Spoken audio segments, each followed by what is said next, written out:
What is your desire to aspire, sweet memory? Good evening and welcome to Aspire. I am your host Oriun, and tonight we have Joey Voices here with us tonight. He is a singing impressionist, singer, songwriter, and also a student of systematic theology. Thank you for joining us with here tonight, Joey. Thank you for having me. So you're a singer, you're a singing impressionist. What do you do? I impersonate singers. I've been mimicking the radio since I was a little kid. And just being a hyperactive little boy, I would just listen to the radio and I took to music. Creativity comes out of a lot of hyper kids, and my creativity was music. And I would listen to the radio and I would just, without even realizing it, just try to sound like the people on the radio. And, we actually have Joey's reel, his promo reel, so let's take a look.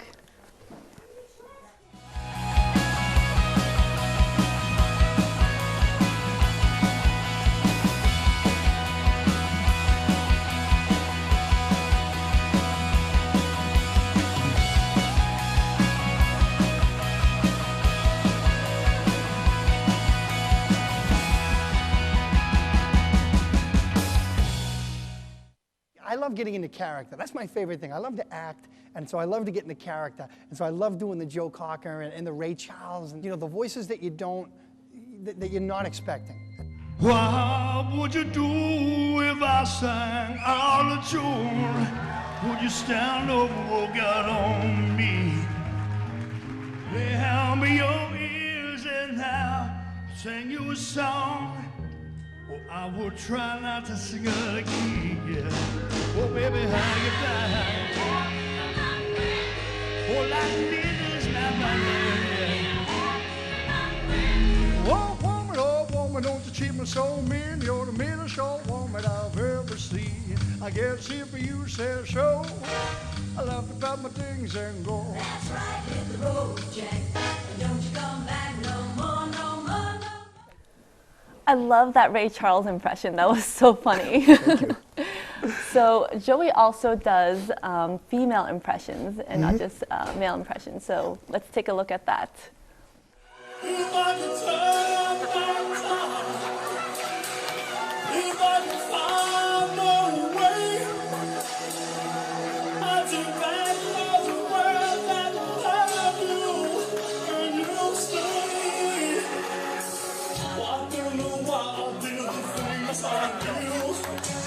I don't know why I said the things I said. That's like nothing comes from the inside. Words are like a whale under moon sunshine. That was so funny. Thank you. So what venues have you played on? I travel all over the country. I get booked for corporate events, ExxonMobil, Aflac, UPS, you name it, they book me. In fact, I'm going to Texas at the end of January for an event at a resort.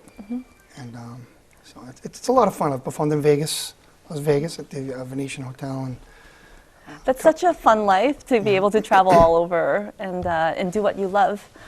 So what are the crowds like? some of the crowds, they can be very energetic. I did the National Association of Tax Professionals convention out in St. Louis a couple of summers ago, and they were rowdy crowds, about 1,000 people.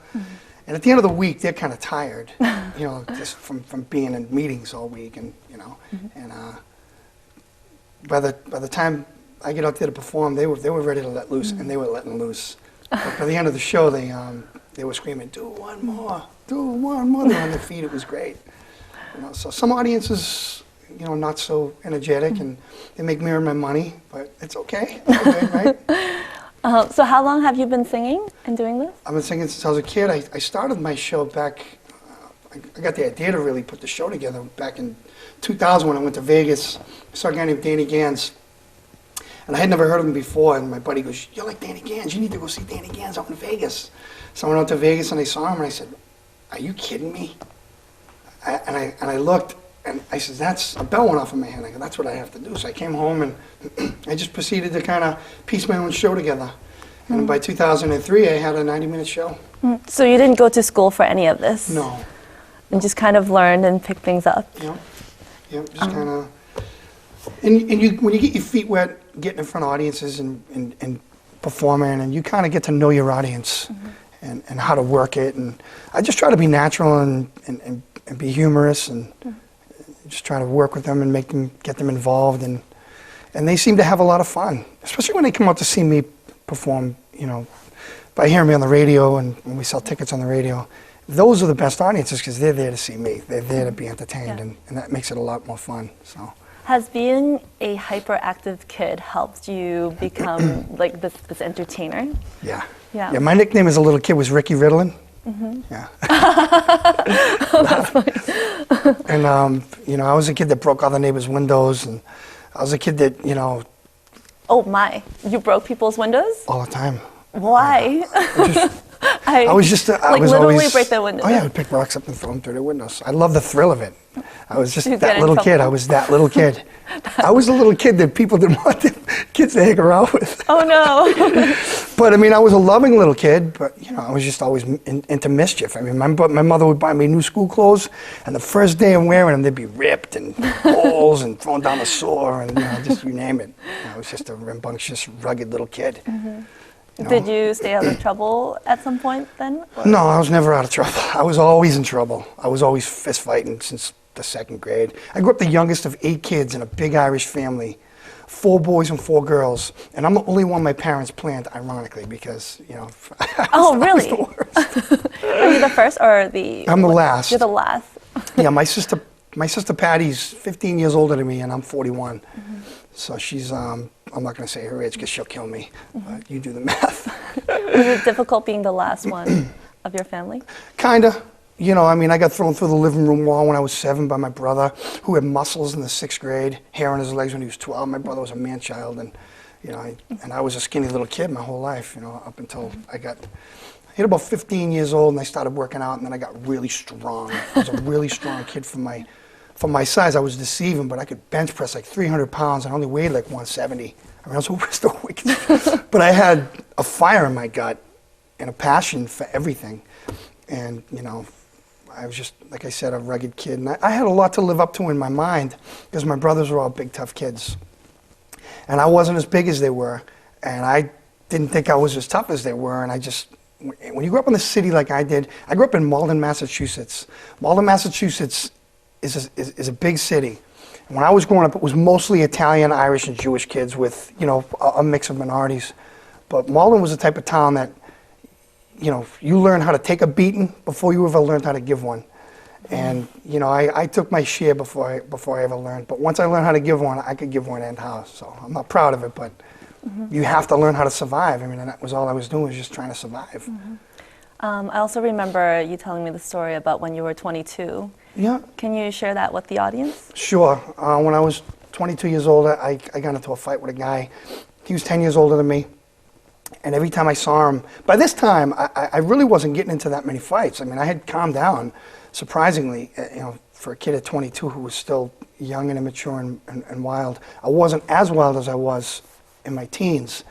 And so I wasn't really out looking to get into trouble, and I was happy. But this kid, every time I saw him, he would pick fights with me.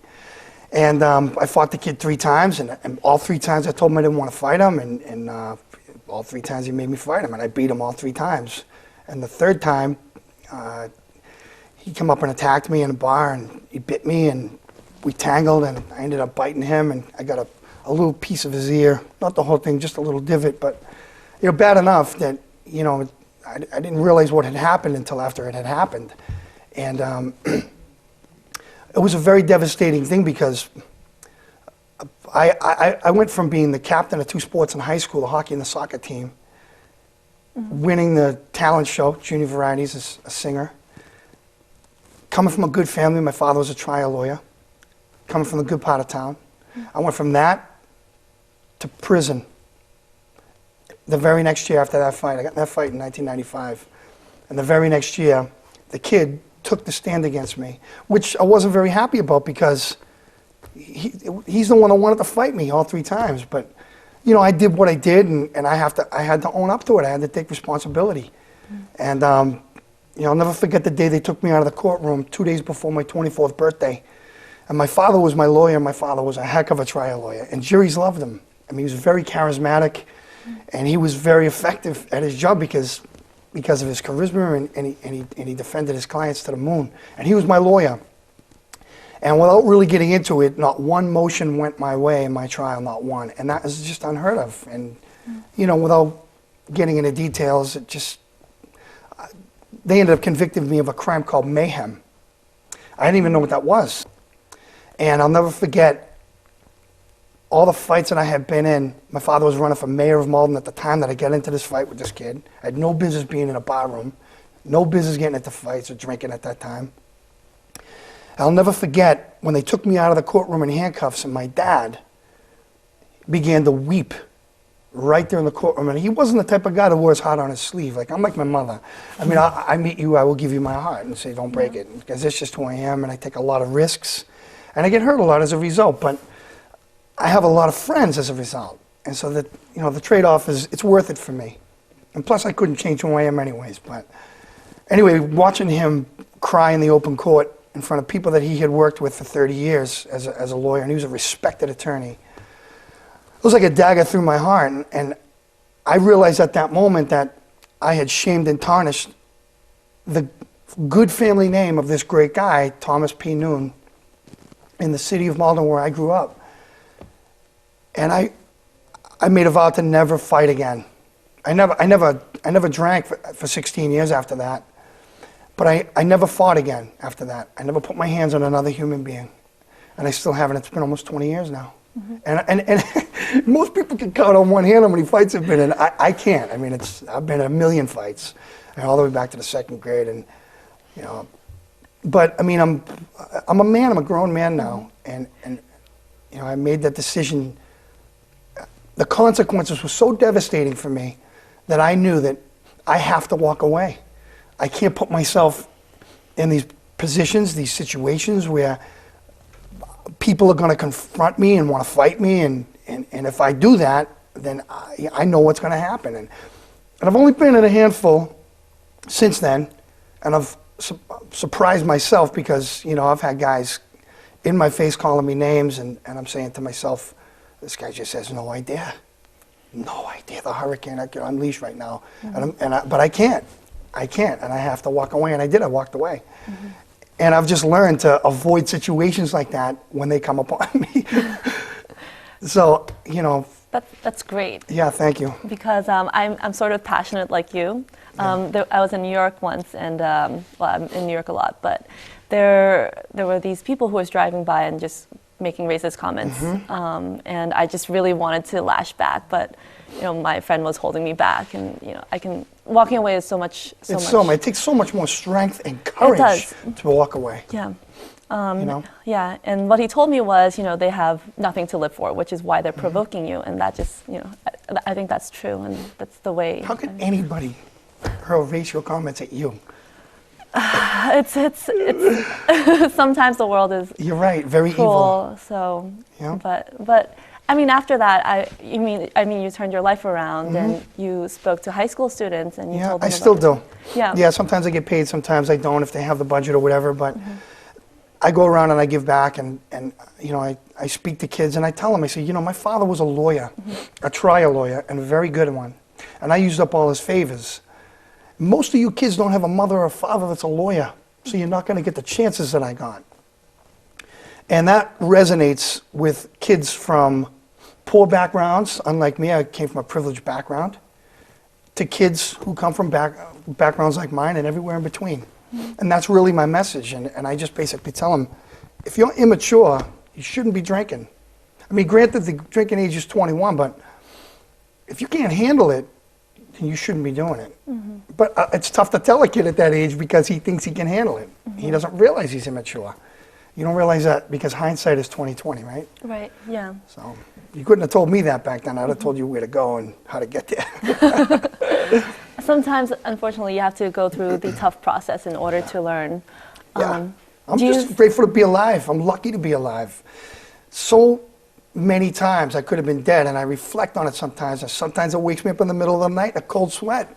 And I just thank the Lord for sparing my life, saving me, and allowing me to live another day to be a blessing in people's lives and not a curse. I mean, people ask me all the time, they say, how you doing today, Joey? I say, I woke up this morning, I was breathing. Everything after that is greed. And it's so true. It's true. You know, yeah. It's actually, people are actually really lucky to be alive. Yeah. And just sometimes people take that for granted and forget to appreciate just the moment of breathing. Yes. And connecting with another person. The attitude of gratitude. And, you know, I became a seminary student. I became a Christian when I went away. That was really when I found the Lord. The one thing that I see within the church is Christians being harder on other Christians than they are on the world, the unsaved. And my message to other Christians is just have mercy, because you're going to have times in your Christian walk when you're going to fall. You're going to have a tough time, and you're going to need those same people to have mercy on you and pick you up. Life is like a marathon. The Christian walk is like a marathon. It's not about winning the marathon. It's not about trying to place 5th or 6th or whatever. It's about trying to finish. And I don't care where I finish, as long as I finish. But if I see somebody else, you know, get tripped up or whatever, and I want to see him finish too. I mean, this guy's trained all this time, and so I'm going to help him along. And if I finish last with him, then so be it, because I'm going to help this guy finish if it kills me, because I would want him to do the same for me. Yeah. And that's really what Christianity is. We're here to help each other across the finish line. And that's the same principle with life, you know? Oh, that's I mean, I could elaborate more, but I won't. Yeah, I love these stories of, you know, helping each other out, Yep. because we're in a kind of a selfish world. Very selfish world. But And we can all be selfish at times. I mean, there's times when I'm selfish and I don't realize it until it's too late. And then I'll find myself in the corner weeping, going, I can't believe I overlooked that. How do I not see that? How was I so selfish? You know? And it can be tough. You can be harder on yourself than others are sometimes, you know? Especially when you have a soft, tender heart. Like I do. I have a very tender heart. you know, you, and I felt it, that you have a tender heart. But you do actually look like someone from the mafia. You can No, I'm not. I'm Irish, for crying out loud. I get paid to be Italian, though. Right. Can you do me a Robert De Niro? Sure, I do a pretty good Robert De Niro, so the fans tell me, and okay, so here we go. I just do the face. Now, okay.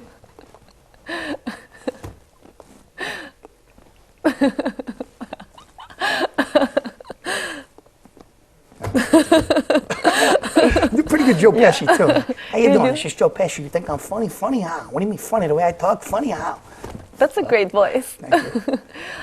So can you tell me about other projects you're working on that? I started writing country music back in 2009, 2 years after I broke up with my ex-girlfriend. And I loved her very much, but we just wanted different things. And I want children, and she didn't want any more kids, and that's fine. I mean, I respect that. But we had a great relationship, and that really is what broke my heart. I missed her so much. But I had to stick to my resolve, and she had to stick to hers, because once we made the decision, that was it. Well, I was missing her really bad in 2009, and at that time, business was kind of tough because of the economy, and you know, the bubble bursting and everything, and I had a lot of time on my hands, you know, to start writing. And I turned on country music television one day, and I said, I can do that.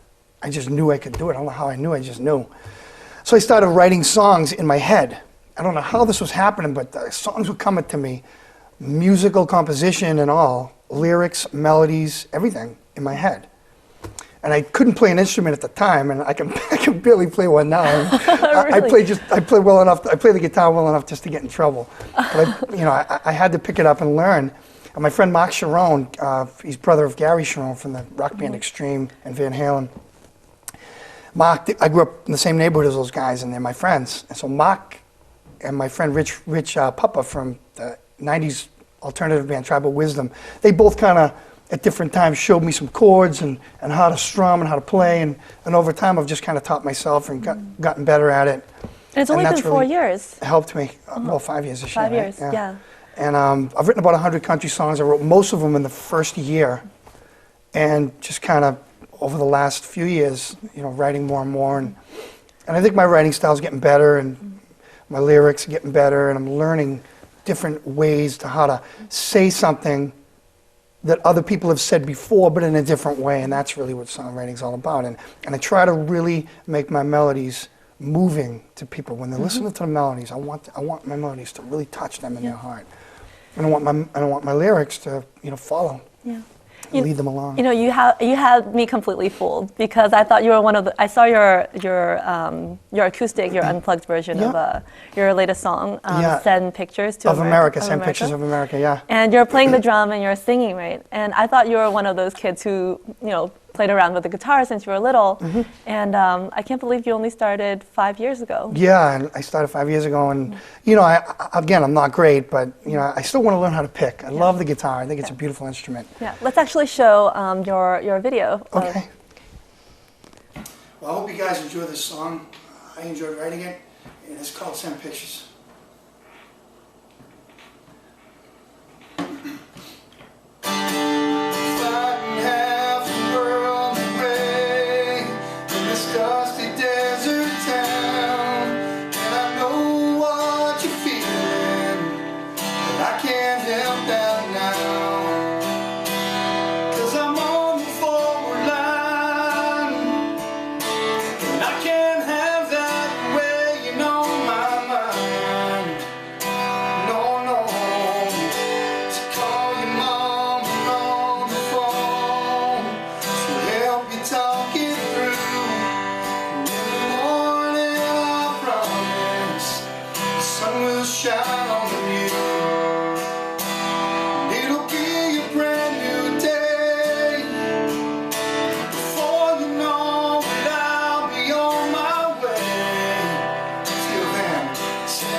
That's a beautiful song. Thank you. I love your voice. Thank you. It's just so touching. Thank you very much. And all your songs have a story behind them. Yes. And another song of yours that I really like is "Important Things." Yep. And that's a song about your dad. Yep.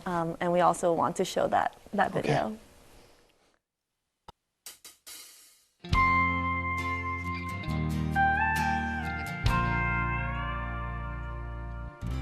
I learned how to barter to save a buck, and I learned how to love like a man.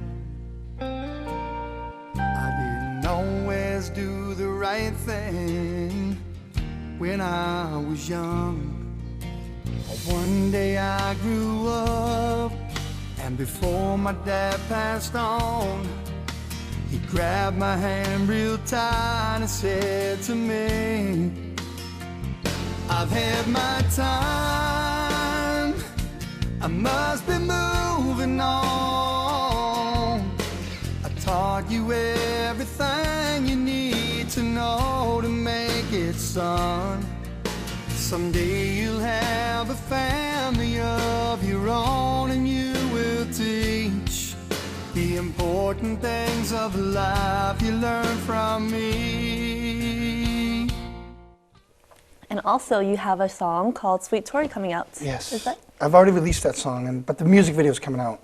It's coming out, we're looking at about April to release it. And that's my very first music video, premiere music video. And the reason I chose that song, number one, it's a love song, but number two, I met this girl in a 50s diner, and the way that we met, at least my perspective of it, her perspective may be different.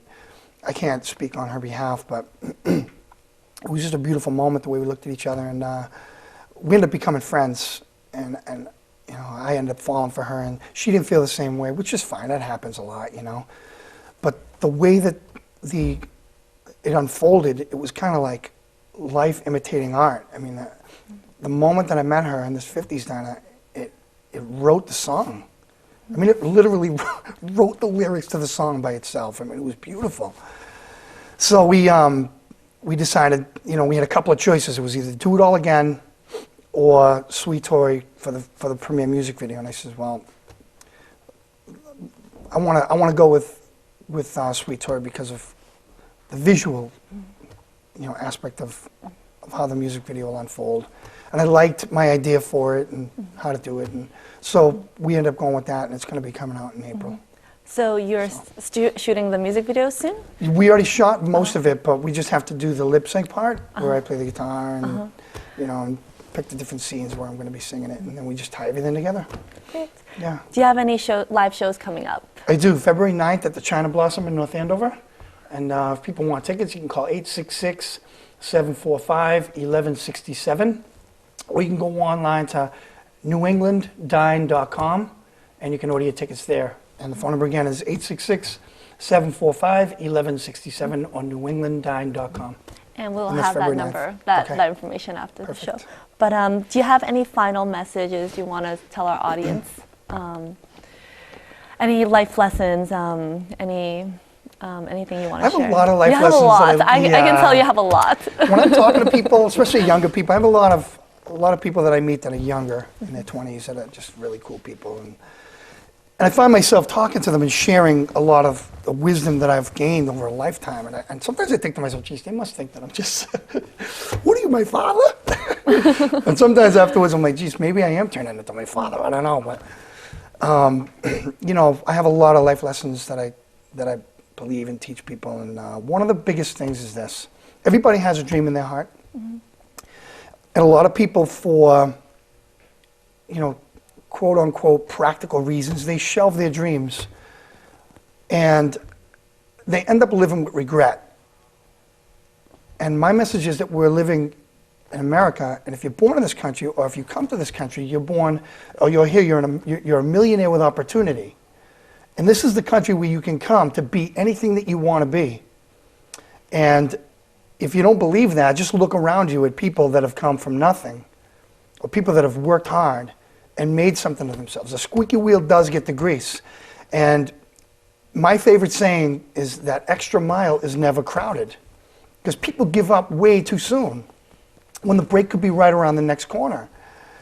And that extra mile is never crowded. I mean, a lot of times, by the time you get to that extra mile, you look to your left, you look to your right, there's nobody else standing there but you. And you're the one that's going to get that break.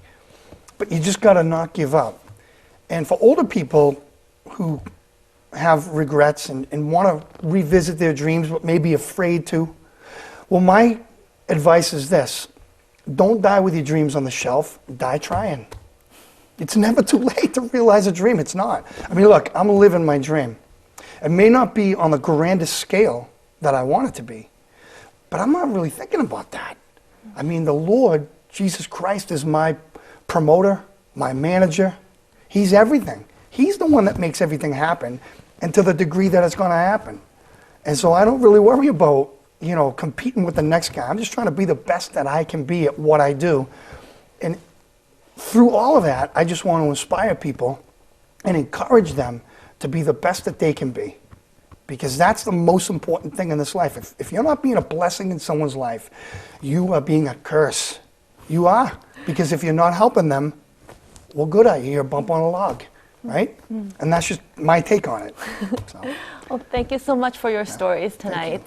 thank you very much for having me, Orion. Yeah. Very nice to meet you.